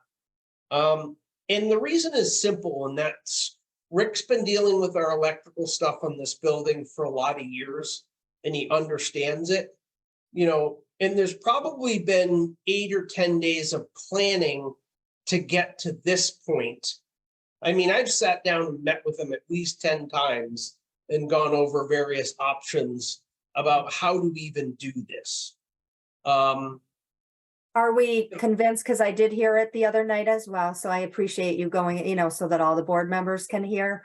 Are you, and you were speaking to this, that this particular company is very familiar with the town hall, doesn't have you, and it would involve a lot of your time too, to write up the RFP, to ask for everything that you would need, right? With this, to solicit other bids from companies. I'm not pretending to understand it, but I understand at a surface level, Sure. all the work and the time commitment of you yourself and everybody else that's involved in it. The only thing, I have 2 questions. When this electrical work is being done, does the town hall get shut down for a while? I don't know how, you said it's rewiring. Will that involve? You're gonna put it Okay, side thank by you. side and switch over. Good. I mean, I Yes. know Mike would know that, or different, yeah. Okay, and then Right. number 2 is, are we confident, Eric, that because it will be a big expense in redoing it, that, or anybody that can answer this, that it will be done the right way? I mean, obviously, I don't know exactly what I'm saying. You're saying it's extensive, it's rewiring the whole building. We're confident that this will be the end, right? You're gonna change the panel, do all the things you have to do, rewire, get rid of the corroded. So this is the end all fix for all of the problems to finally get it where you want it to be. Because Yeah. the other night they had a couple temporary things they were talking about. And Well, then finally came to this. right, and I said right up I front listen, I might that not know it all, but yeah. if they were unwilling to, if they wanted to go to RFP in the interest of time, we would do it Piecemeal, I think, right? We would do it Yeah. piecemeal and we would do the minimum we needed to do to start the HVAC work. And put in a sub panel, but it would require a lot of rework later. And I already talked about it with Rick, although he doesn't like that solution, he was willing to do that. Mhm. But it would be more expensive to do it partially now. Because anytime you got to do something and then tear out what you just did Right. and do it, we would be able to More reuse work, a lot. more money, yeah. But So I but, want to yeah. defer, thank you for, I want to open it up to the board and people that understand this kind of work more, like Bill and Rob and Brian, if he does, and whoever would like to ask questions about that. I mean, I did hear the whole thing, yeah. I'll Or, defer to Bill because he opinion. seems like he knows what he's talking I about. know. I'm a claims handler. I don't know anything. Come Well, on, I'm in the guys. electrical industry and everything he just said makes perfect sense. Okay, The one thing, Joanne, I would never say is they're not rewiring the building. They're putting in a new panel, they're putting in a new meter socket, they're putting in a new transfer switch. All the wiring through the building is not okay. See? updated. You can never say this is the end all be all, so I wouldn't want to trap Oh, anybody into thinking that, but it does make the most sense whenever you bring a contractor in to do everything once, not to have them leave and come back again. It's like, Right. if I have a tree cut down in my front yard, it costs $3,000 just to get the guy here. And then I say, oh, add that tree, it's $300. Add that tree, another $300. You don't want to have contractors going back and forth. Right. So I agree 100%. We should just do it while the guy's there and get it done. okay, Yeah. Yeah, And- I have no expertise to add here, but it all makes sense to me. yeah, It just in the interest of always when you can package things together like that and get it all done, it's almost always going to be more efficient, more cost effective. Mhm. And it's funny you mentioned the tree work. I literally did a deal with my neighbors 10 years ago, 15 years ago now, where we had them come out and do trees for both of us at the same time. We saved a bunch of money Shitload of money. because Makes you're sense. 'cause the mobilizing equipment's once, there. not There. twice. Yep. So And yes. Eric, what is the time frame if you get the okay from all the boards that you have to? What are you looking at as a time frame? Well, you're actually the last board I need permission for because the Board of Selectmen's already said yes. Yeah. I would notify both of the major contractors tomorrow that we're going to go ahead with it. I know it's a 4 to 5 week delay in ordering the HVAC parts. Mhm. And I know some of the electrical stuff, like the 400 amp transfer switch we can get. It's a question about whether we can get a new meter main right now. That may be a while. So there's still, but we can do almost all of the project certainly within the next 4 months. That's Okay. really the goal, to get This the fiscal major year, portion done yeah. in 4 months. Mhm. Yeah. So I have a question then, Yeah. to bring this to a close then, as I think we are reaching a consensus here. The motion you specifically need from us would be to approve what specifically? The Hmm. electrical work again? Just walk me through it, sorry. Additional electrical work without RFP. Right. So, yeah, so That's what the in- Board of Selectmen said at their meeting, and actually Jeff Murray was the one who brought it up, was that, as far as he's concerned, having a stab block panel in a municipal building, in his mind constitutes an emergency. Because they are a fire hazard. I did And listen to this whole thing. I and do then somewhat yeah, get that. And, you know, the reality is we are sitting in a town hall, a public building that has a bunch of code violations in it that really need to get corrected. So the Board of Selectmen bought off it on the basis that it really kind of is an emergency. And, you know, on that basis, they're comfortable with not going to RFP. And if you look in the purchasing policy under 3.2, that is one of the exceptions to going to RFP and not publicly bidding something is if you agree that it is a public emergency. So essentially what I would say is that I would ask the Board of Finance to agree to waive the provision for an RFP for the electrical work outlined in the packet. That's what Okay. I would. That's what I was looking for, because you There you sold me go. on the rest of it. Yeah, So I will in fact make that motion. I will move that the Board of Finance approve Eric to proceed with the electrical work provided in the packet and waive the purchasing policy provisions that would require an RFP for that work. I'll second that. okay, so Rob has made the motion, Bill has seconded it. And is there any further discussion on this situation? All right, seeing no further discussion, or go ahead, Brian, did you? I thought I heard. Okay, okay, I'd like to go ahead and call this one to vote then. All in favor of this motion, say aye. Aye. Aye.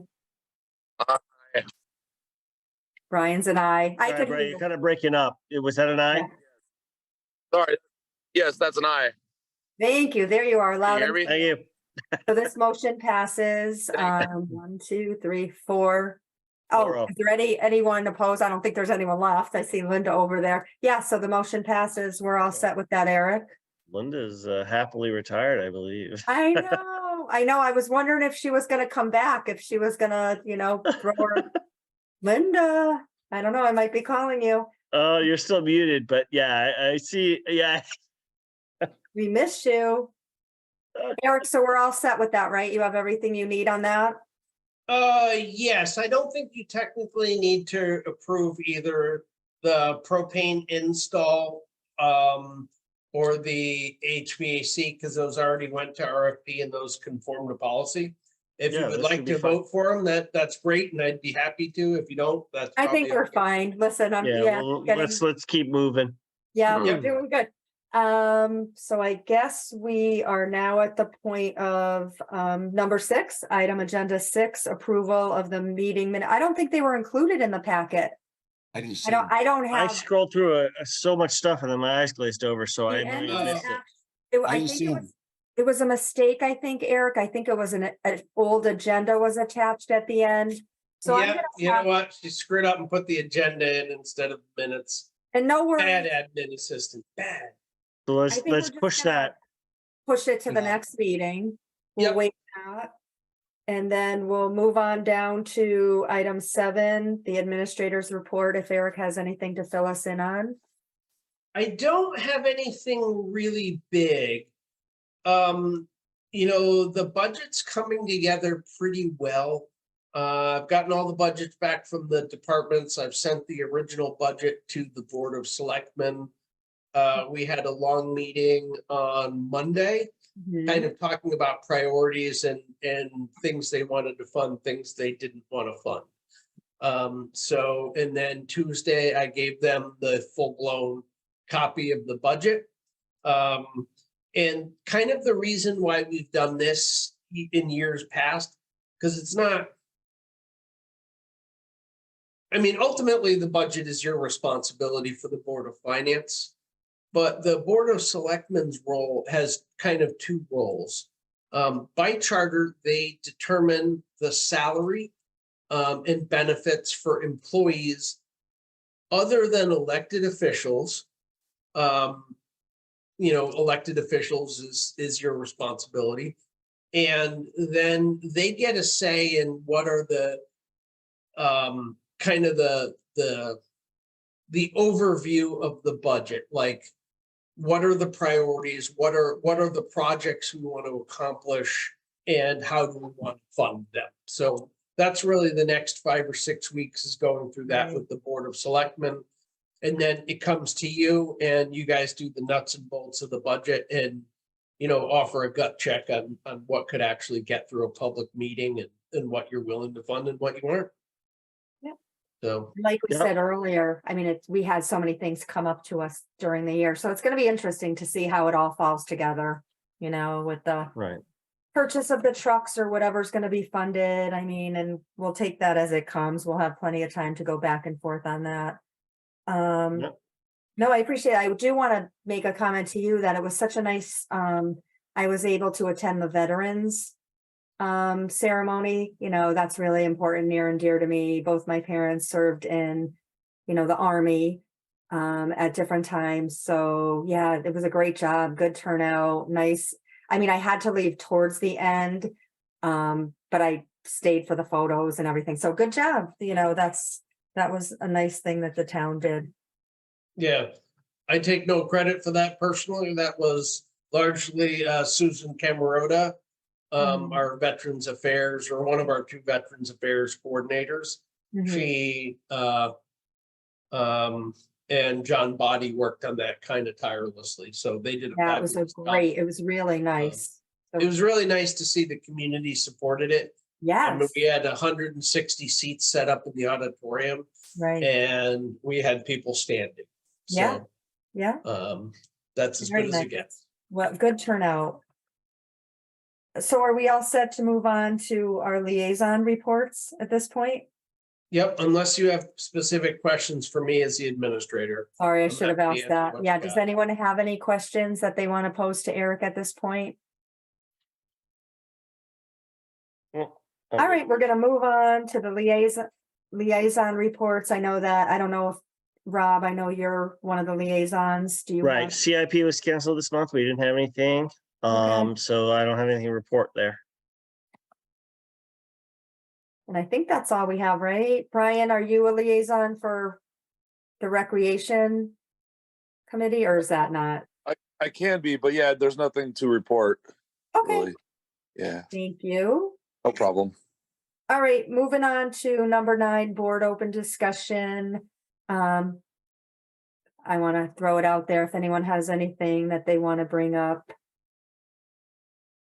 The one thing I will bring up is, I know that we talked about, and we'll get into this when we start the, you know, now that we're back together and we get going, but hopefully we'll have, when we get to the budget season, if there's, you know, we'll wait and see. The only thing I want to put out there, because I know Eric likes feedback and stuff, we'll get a little more organized with if there are going to be some asks or whatever. That I know they go to the Board of Selectmen first and it's a long way. We have a whole nother month to go. But if there are specific things, like last year we had certain raises to consider or different things, to be a little more, you know, organized with that this season so that it'll flow better and not be getting things like at the last minute or whatever. And we get that has to happen, but I think I'm more towards, just having people appear to us and kind of concentrating on that and then moving on. That's my one Just thing. warning us, basically. There are things like we just heard tonight about our bridge projects. You know, we know that that's a thing and that we're now aware of that. You kind of mull that, right? Yeah. You can kind of let that sit and think about it, right? Is that kind of what you're saying, Joanne? Like to Absolutely. Well, bring you it know, up, I think talk we had about the it. fire truck thing that came at the end, but I think even Linda was nice enough to remind us all that in the past, when there was something that maybe was a big ask, you know, rather than just the percent. I'm just throwing it out there. I'll formulate it better, but we were gonna, Mark had even said, we'll have people appear to us to just present Yeah. what it is, you know, something like that.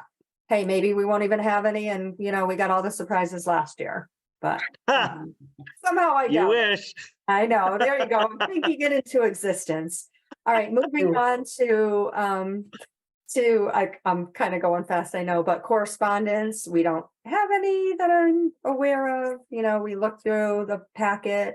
Public, oh, I sorry. do have one thing I want to go over briefly. You may Can or I may just not inter- hear about, oh, sorry. No, Yep. we'll be fine with that, Eric. I just want to warn you guys that I might have to move locations again. I'm hoping to get through if I, but so if you suddenly see me go blank, it's only to move my computer to another spot and I'll be fine. So go ahead. Okay, so we had a little snafu. So as I probably said to you before, we're struggling with M&T Bank, who's our municipal bank. We're not alone. All the towns are, really frustrated with M&T. So we are actively looking for a new bank to switch to.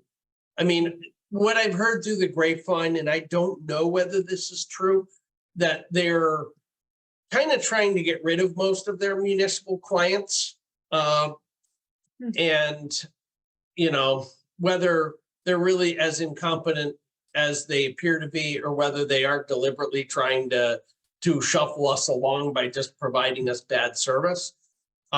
It's been horrendous. And they called the treasurer the other day and told them that our fund was overexpended and that there was $170,000 payment due, which set off a little internal panic with us because, ultimately I'm the only person that can approve $170,000 payment, and I did not. So, our first thought was, we have some sort of fraud issue we have to deal with.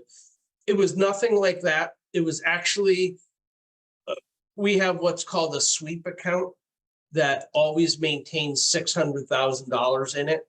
So stuff from the tax collector's office, all the state revenues come into the sweep account and then automatically get swept out into the main account. And then we also pay bills out of that account. It's like a working account, like if you had a checking and a savings with the two linked. Well, their little link between our sweep and our regular account broke, basically. So it was an internal banking control issue, but it's one of those things where they really kind of panicked us a little bit, because it was $170,000, payment that none of us knew anything about. So, and then they just kind of sloughed it off and never even really gave us a full explanation. Oh, don't worry about it. Just an internal, routing thing. And an It's like, apology would have really? been nice. You're calling us and telling us, we've overdrawn our bank account and, and we've got $170,000 payment to something and you're going to just slough it off. So both the treasurer and I are quite pissed about that. And they've still refused. We always had Brinks pickup because there are times of the year when we get a fair bit of cash into the tax collector's office, and we always had Brinks pick up the money. And they just basically stopped paying the Brinks bill. And about 4 months after that, Brinks cut us off. And we didn't know because the bills never came to us. And then Brinks billed us directly, and we're like, we don't have an account with you. The bank has an account with you. And they've just never bothered to pay the Brinks account. And it's just, there's a ton of little things like that that are just, really crazy. And I think they're probably unhappy with us now because instead of sitting, $3 million, which they're paying us no interest on, we put our money in the stiff account. So the bottom line is, I suspect in the next 6 months, we're going to change banks and go for a bank with a little better service than them. We had a sit-down meeting with JCSB, which is Jewett City Savings Bank, because they're actively recruiting municipal accounts. The problem with that is they're not exactly in our area, and we're still trying to work out a Brinks pickup equivalent because we're not driving to Jewett City Savings Bank to drop stuff. Now, checks are easy to deal with because we can just, they will give us an actual check processing machine. We just run it through the machine and it goes to them electronically. Well, that So sounds anyway, good, Eric. I don't mean to cut you. I mean, so bottom line is maybe you're looking into that. You and Cheryl will report to us, as it's going on. I don't, Yep. I don't have any further questions at this time, but I appreciate you letting us know and keeping us in the loop. And it makes sense. I mean, not getting an apology when you do, you're right. When you're at work, and that's a huge stress, and worry and maybe causing extra work for everyone. So no, thank you for keeping us in the loop with that. Was there anything else or are we good? No, I'm good. Thank you for that, Eric. And then, so I'm gonna skip 10. We're all set there. Number 11 would be public speak. Linda, I don't know if you would like to say anything to the board. Yeah, just a couple of little things. Eric said it earlier that I still think of it, me as we, but the Board of Finance is responsible for the budgets, the salaries of elected people. So I think it's important to have Carol Lee come and present a budget every year, just out of respect and to know what she's doing. And also, I was cleaning off my desk and I do have a copy of the ballot, so I know who ran. Oh, I'll I take look the too. names. So if you want me to read it.